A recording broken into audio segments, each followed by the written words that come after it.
नमस्कार शेतकरी मित्रांनो, आज आपण चारा पिकाची माहिती पाहण्यासाठी आणि चारा वापरणाऱ्या शेतकऱ्यांकडे आलेलो आहोत. आपण तर ओळखलंच असेल व्हिडिओ मध्ये डबल महाराष्ट्र केसरी पैलवान शिवराजदादा राक्षे यांचे वडील आणि मोठे बंधू आज आपल्या समोर येत आहेत. तर दादा तुमचं नाव सांगा. पैलवान काळूराम दशरथ राक्षे आणि त्यांचे बंधू शिवराजदादा राक्षे सुद्धा या ठिकाणी आज उपस्थित आहे. तर आपण कोणता चारा केला होता? कोराजन कंपनीचा फॅट बॉय नावाचा आपण नवीन आलेली व्हरायटी की कोराजन सीड्स कंपनीचे फॅट बॉय हा चारा शेतकरी मित्रांनी केला होता.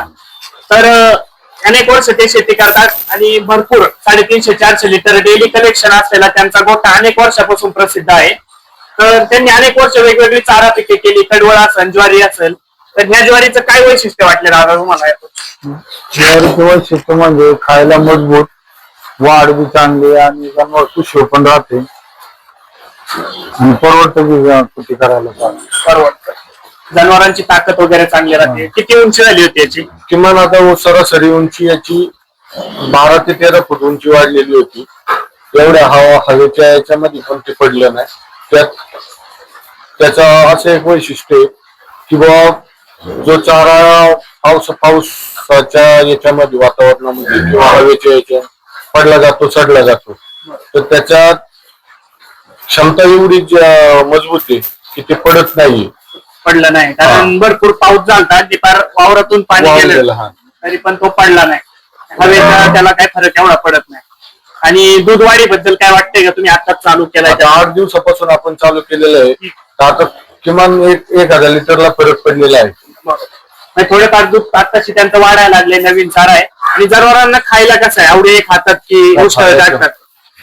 खायला पण गोडवा आहे त्याला. आणि दुसरी सगळ्यात महत्वाची गोष्ट की वैधानिकचा म्हणजे जास्त प्रमाणामध्ये पुरवठ्यामध्ये वापर होतो त्याचा. सांगायची कुट्टी पण आणि हाईट असल्यामुळे वजन पण भरपूर वजन. आणि इतर शेतकरी, तर दूध उत्पादक शेतकरी म्हणजे त्यांना तुम्ही सांगू शकता की तुम्ही समाधानी, तुम्ही सुद्धा लावू शकता पैरणीसाठी. हो, आणि परवडणार आहे ते. बाकीच्या बियाण्यांच्या तुलनेमध्ये मार्केट रेट मध्ये पण ते परवडणार बियाणे. आता मी जवळपास 1.5-2 एकर परत तेच बियाणं पीक केलेलं आहे. टप्प्याटप्पे 2 टप्पे. पहिले किती लावलं होतं आपण? पहिले आपण 30 गुंठ्याचं केलेलं होतं प्लॉट. आता जवळपास 1.5-2 एकर परत केलेले टप्प्याटप्प्यावरती आहे ते. व्हिडिओ मध्ये आपण खाली त्यांचा प्लॉट दाखवणार आहे. पाऊस असल्यामुळे आपण प्लॉट मध्ये गेलो नाही, पण प्लॉटचे व्हिडिओ आपल्याकडे आहे. आणि 30 गुंठ्याचं त्यांनी पहिल्यांदा ट्रायल केल्यानंतर आता 1.5 ते 2 एकर टप्प्याटप्प्याने त्यांनी पुन्हा एकदा हेच फॅट बॉय केलेलं आहे. इतर वाणांपेक्षा हे म्हणजे उत्कृष्ट आहे असं आपलं आतापर्यंतचा फीडबॅक आहे. त्या शेतकरी मित्रांनी अजून मका सुद्धा कोराजन सीड्स कंपनीची केलेली आहे. कोराजन सीड्सचं सगळ्यात मोठं वैशिष्ट्य सांगायचं तर भारतातली सगळ्यात 1 नंबरची चारा पिके बनवणारी कंपनी. वेगवेगळ्या प्रकारची, सगळ्या प्रकारची ज्वारी, बाजरी, बीट, मका आणि सीझन वाईज जी शेतकऱ्यांना अडचण असेल, कोरडवाहू असेल, पाणी देणारी पाण्याची शेती असेल, त्या सगळ्या ठिकाणी वेगवेगळी प्रकारची चारा पिकं शेतकऱ्यांच्या मागणीनुसार कंपनीने बनवलेली आहे.